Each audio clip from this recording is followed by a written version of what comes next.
common sight almost anywhere in the world. But here in Dubai on the Arabian Gulf, the problem is new. The problem, one of communications. A problem that is growing almost daily as the country exploits its wealth and expands its trade. A wealth and trade that during the last few years have grown out of all recognition.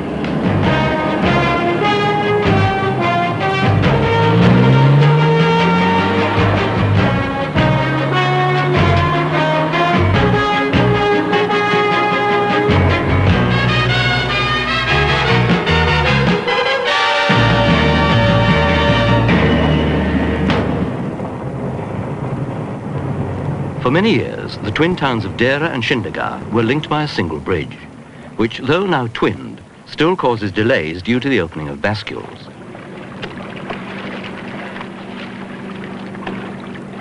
Bascules built to allow free passage to waterborne traffic plying up and down the creek.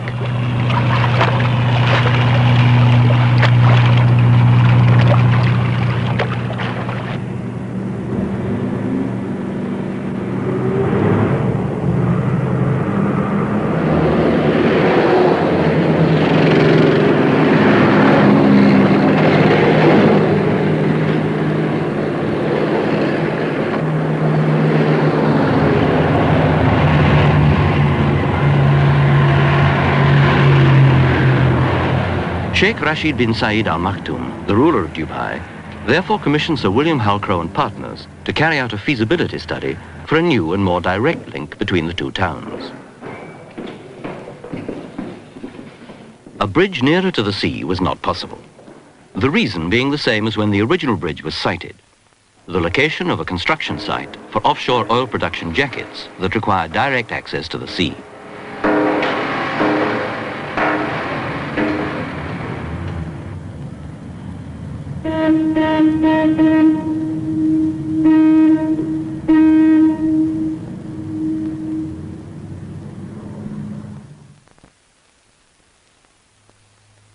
The route down to the sea, therefore, through the core Dubai, had to remain open at all times.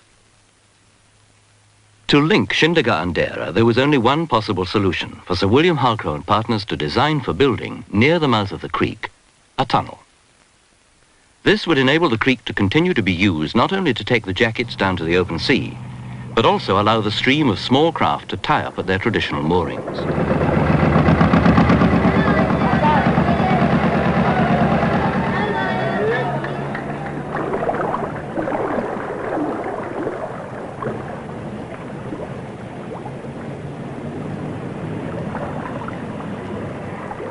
An added advantage of a tunnel would be its proximity to Port Rashid, also designed by Sir William Halcrow and partners, and recently completed by Costain Civil Engineering Limited, who were now awarded the contract for constructing the tunnel. Preliminary studies demonstrated the feasibility of both immersed and dry methods of construction. Costain, however, elected to build the tunnel in the dry. Stage 1 envisaged the dredging back of the Deira bank to form a new channel for shipping, and the building of a coffer dam out into the creek from the Shindagar side. From this side, excavation was to take place, and the building of the tunnel commenced once pumping had dried out the area.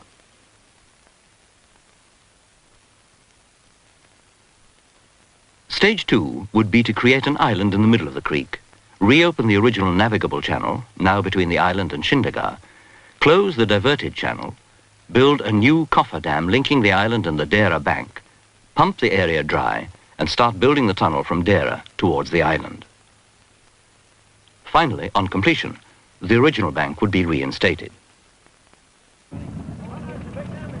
This was the plan.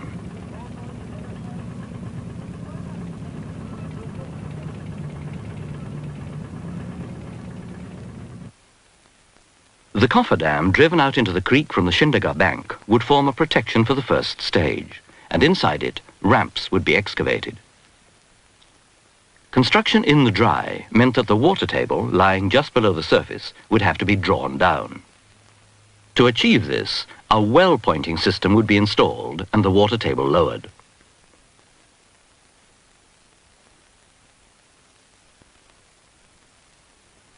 A progression of well points installed at increasingly lower levels would enable excavation to continue.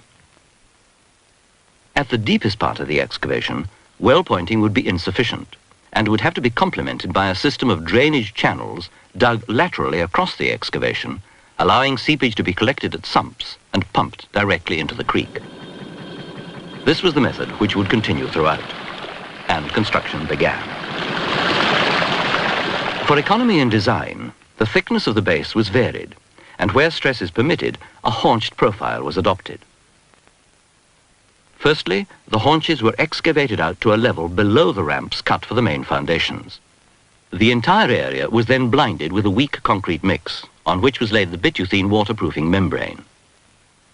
To protect the membrane, a concrete screed was then introduced. And on the screed was placed the reinforced concrete base. The walls of the vehicular tunnels were then built, and later the outside wall of what was to be the pedestrian subway and services tunnel, to be followed by the roof of the main tunnels and the roof of the pedestrian subway.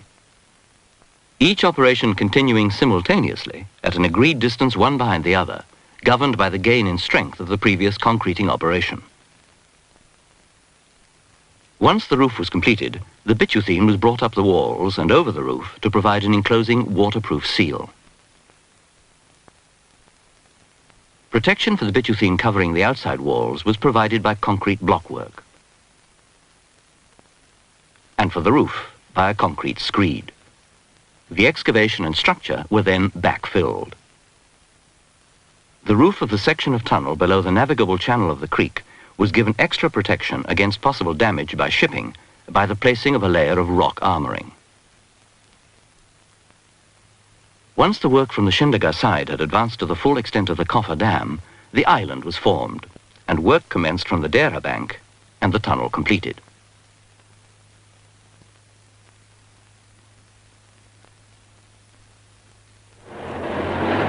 A new link between Shindaga and Dera has now been forged. A new efficiency within Dubai created, and the most modern tunnel in the Gulf is now in operation.